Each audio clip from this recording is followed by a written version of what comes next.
SK tyre CEAT shoppe. CEAT टायर्सची अद्ययावत अधिकृत भव्य शॉपी आता संगमनेरमध्ये। सर्व कंपन्यांच्या दुचाकी, चारचाकी, ट्रॅक्टर, ट्रक आणि इतर वाहनांसाठी सिएट कंपनीचे टायर आणि ट्यूब होलसेल दरात। दुचाकी आणि चारचाकींचे कम्प्युटरद्वारे डिजिटल पद्धतीने अचूक 5D व्हील अलाइनमेंट आणि बॅलन्सिंग, ॲडव्हान्स आणि स्क्रॅच फ्री टायर फिटिंग यंत्रणा, tyre replacement, TPMS support, run flat आणि ट्यूबलेस टायर्स उपलब्ध। योग्य टायर सिलेक्शन आणि इन्स्टॉलेशनची खात्री, नायट्रोजन फिलिंग आणि POC। तेव्हा आजच भेट द्या SK tyre CEAT shoppe, Pravara service station समोर, संगमनेर खुर्द, तालुका संगमनेर।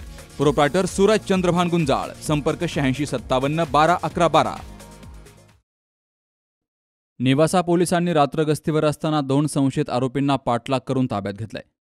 त्यांच्याकडून 2 गावठी कट्टे आणि इतर मुद्देमाल जप्त करण्यात आला असून अटक करण्यात आलेल्यांपैकी एक जण पोलीस रेकॉर्डवरील सराईत गुन्हेगार आहे। मंगळवारी 29 जुलैच्या पहाटे 3च्या सुमारास नेवासा पोलीस दलातील कॉन्स्टेबल वाल्मिक वाघ आणि चालक संतोष खंडागळे हे भेंडा फॅक्टरीजवळ रात्रगस्त घालत असताना त्यांना 2 व्यक्ती एका मोटारसायकलवर वेगानं जाताना दिसल्या। संशय आल्यामुळे त्यांनी मोटारसायकल थांबवण्याचा प्रयत्न केला असता चालकानं पोलिसांना कट मारून कुकाण्याकडे वेगाने पलायन केलं। त्यावेळी पोलिसांच्या लक्षात आलं की दोघांपैकी एक जण हा पोलीस रेकॉर्डवरील सराईत गुन्हेगार आहे। पोलिसांनी तातडीनं नाकाबंदी सुरू केली आणि त्यांचा पाठलाग केला। नांदूर शिकारी गावाजवळ पोलिसांनी दोघांनाही पकडलं। त्यांची चौकशी केली असता त्यांनी आपली नावं सचिन रमेश पन्हाळे, वय वर्ष 25, राहणार शेवगाव, आणि आदित्य संतोष जाधव, वय वर्ष 21, राहणार शेवगाव अशी सांगितली।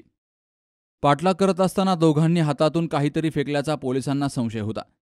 सुरुवातीला आरोपींनी काहीही फेकलं नसल्याचं सांगितलं, मात्र पोलिसांनी खाक्या दाखवताच त्यांनी 2 गावठी कट्टे फेकल्याचं कबूल केलं।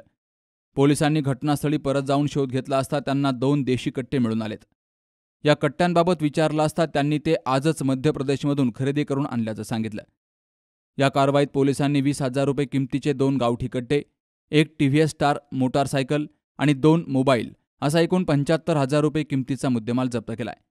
कॉन्स्टेबल वाल्मिक वाघ यांच्या फिर्यादीवरून नेवासा पोलीस ठाण्यामध्ये भारतीय हत्यार कायद्यान्वये 2 आरोपींविरोधात गुन्हा दाखल करण्यात आलाय। या गुन्ह्याचा तपास पोलीस हवालदार शहाजी आंधळे करतायत।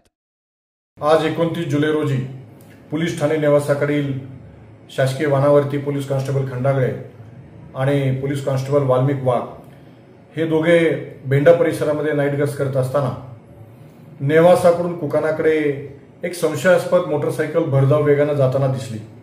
सदर मोटरसायकल चालकाला गस्तीवरील पोलिसांनी थांबवण्याचा प्रयत्न केला असता सदर मोटरसायकल वेगाने कुकाण्याकडे निघून गेली। त्यानंतर गस्तीवरील पोलिसांनी सदर मोटरसायकलचा पाठलाग करून नांदूर शिकारी गावाजवळ मोटरसायकल अडवली। त्यानंतर त्यांना त्यांचं नावगाव विचारले असता त्यांनी सचिन पन्हाळे आणि आदित्य जाधव, दोघेही राहणारे शेवगाव, असं सांगितलं। पाठलागादरम्यान दोघांनी हातातून काहीतरी फेकल्याचं पोलिसांना दिसलं होतं। त्या दृष्टीने पोलिसांना त्यांना विचारपूस केली असता सुरुवातीला त्यांनी उडवाउडवीची उत्तरे दिली, परंतु पोलिसांनी नंतर आपल्या पद्धतीने विचारले असता त्यांनी 2 गावठी कट्टे फेकून दिल्याचं सांगितलं। पोलिसांनी 2 पंचांसमक्ष घटनास्थळी गेले आणि 2 गावठी कट्टे 20,000 रुपये किमतीचे जप्त केलेले आहेत। या अनुषंगाने पोलीस ठाणे नेवासा येथे भारतीय हत्यार कायदा अंतर्गत गुन्हा नोंद केलेला असून सदर गुन्ह्याचा तपास पोलीस हवालदार शहाजी आंधळे हे करीत आहेत। सचिन पन्हाळे याच्यावरती यापूर्वी police Thane Shevgaon, police Thane MIDC व पोलीस ठाणे नेवासा येथे दंगल घडविणे, बेकायदेशीर शस्त्र बाळगणे, वन्य प्राण्यांची तस्करी करणे इत्यादी कलमाखाली गुन्हे दाखल आहेत।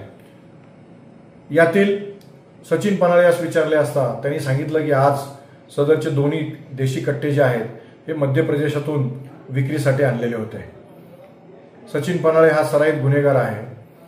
हे कट्टे कशासाठी आणले होते, कोणाकडून आणले होते, कोणत्या कारणासाठी आणले होते याचा सखोल तपास करण्यात येणार आहे। सदरची कारवाई माननीय पोलीस अधीक्षक सोमनाथ घारगे साहेब, माननीय अपर पोलीस अधीक्षक सोमनाथ वाकचौरे साहेब व उपविभागीय पोलीस अधिकारी श्री सुनील पाटील शेवगाव यांच्या मार्गदर्शनाखाली पोलीस ठाणे नेवासाकडील अधिकारी व अंमलदार यांनी केलेला आहे। अटक करण्यात आलेल्या सचिन पन्हाळे याच्यावर यापूर्वी शेवगाव, MIDC आणि नेवासा पोलीस ठाण्यामध्ये दंगल घडवून आणणं, अग्निशस्त्र बाळगणं, जंगली प्राण्यांची तस्करी करणं इत्यादी गंभीर स्वरूपाचे 4 गुन्हे दाखल आहेत। मागील वर्षी लोकसभा निवडणुकीदरम्यान त्याला नेवासा पोलिसांनी अग्निशस्त्र हवेत मिरवताना रंगेहात पकडलं होतं। कट्टे कुणाकडून आणले, कशासाठी आणले, त्याचा उद्देश काय होता आणि या गुन्ह्यात आणखी कोण कोण सहभागी आहेत याबाबत सखोल तपास केला जाणार आहे. पोलीस निरीक्षक धनंजय जाधव यांच्या नेतृत्वाखाली उपनिरीक्षक मनोज आहिरे, हवालदार शहाजी आंधळे, कॉन्स्टेबल संतोष खंडागळे, वाल्मिक वाघ, नारायण डमाळे, वासुदेव डमाळे आणि गणेश जाधव यांनी ही कारवाई केली आहे. नागरिकांना अशा कट्ट्यांबाबत कोणतीही माहिती असल्यास त्यांनी न घाबरता पोलीस निरीक्षक धनंजय जाधव यांना प्रत्यक्ष भेटून किंवा मोबाईलवर संपर्क करून माहिती द्यावी असं आवाहन केलं गेलंय. तर माहिती देणाऱ्याचं नाव गुप्त ठेवलं जाईल असंही पोलीस निरीक्षक जाधव यांनी स्पष्ट केलंय. सुहास जाधवसह Sharad Pacharne, C news Marathi, Nevasa. Doctor Pawase अर्धांगवायू पुनर्वसन आणि निसर्गोपचार केंद्र. निसर्गरम्य आणि प्रदूषणमुक्त वातावरणात 20 कॉटचे उत्तम मशिनरी आणि सर्व सुविधा उपलब्ध असलेले सुसज्ज निसर्गोपचार केंद्र. अर्धांगवायू, मान, पाठ, कंबर आणि सांधेदुखी, हातापायांना मुंग्या येणं, टाचदुखी, चेहऱ्याचा पॅरालिसिस, ॲक्युपंक्चर, फिजिओथेरपी, जलचिकित्सा, बाष्पचिकित्सा, योग चिकित्सा, मालिश चिकित्सा, चुंबक चिकित्सा, आहार चिकित्सा आणि माती चिकित्सा. संपर्क डॉक्टर रमेश पावसे, ठिकाण हिवरगाव पावसा, रायतेवाडी रोड, तालुका संगमनेर. संपर्क 9623 25 67 22.